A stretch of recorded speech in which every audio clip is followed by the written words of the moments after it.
Jed, may detalye na ba kung anong oras inaasahan darating yung articles of impeachment at kung ano ang gagawin ng Senado rito?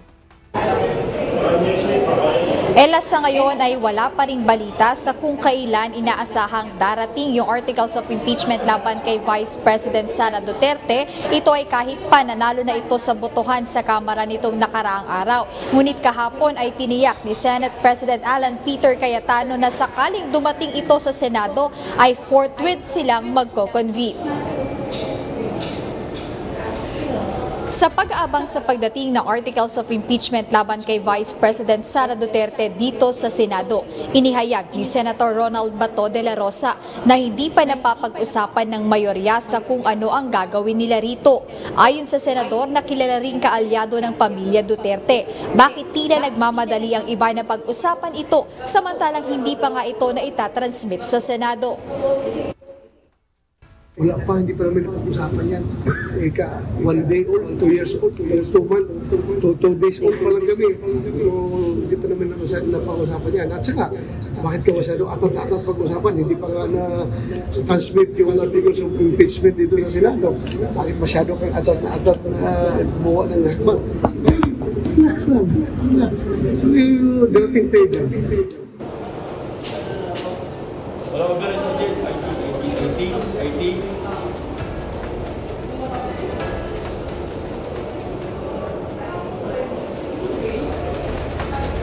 Magkatabi pala sila.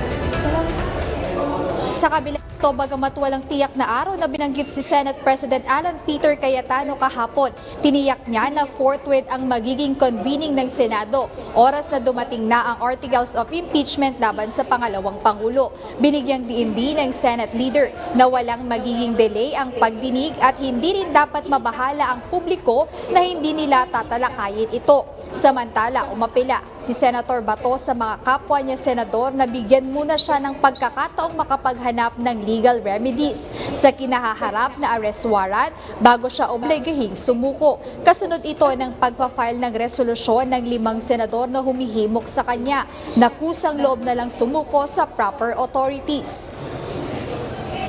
Hindi pa nabasa. So yung meet yan ay pag-surrender.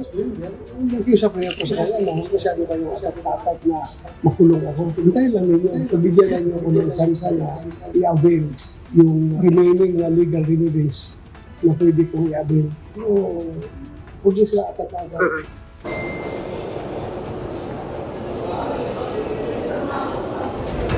Kaugnay nito, ikinalungkot din ng senador na ganito ang naging trato sa kanya ng kanyang mga kasamahan sa trabaho.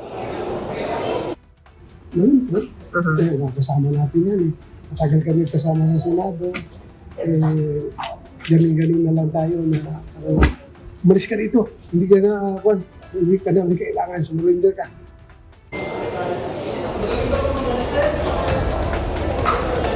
Ngayon, pangalawang araw na ni Senator Ronald Bato de la Rosa na nananatili dito sa Senado. Ito'y matapos nga siyang magpakita nung Lunes sa plenaryo after nung 6 na buwan niyang hindi pagpapakitang personal.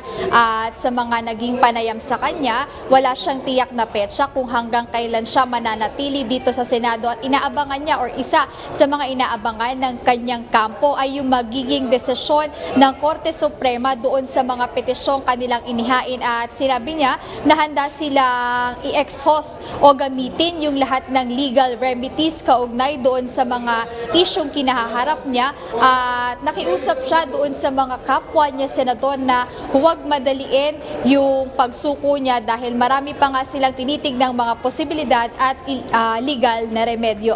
Ayan muna, update mula rito sa Senado. Balik sa inyo, Ella. Maraming salamat, Jed Neresina.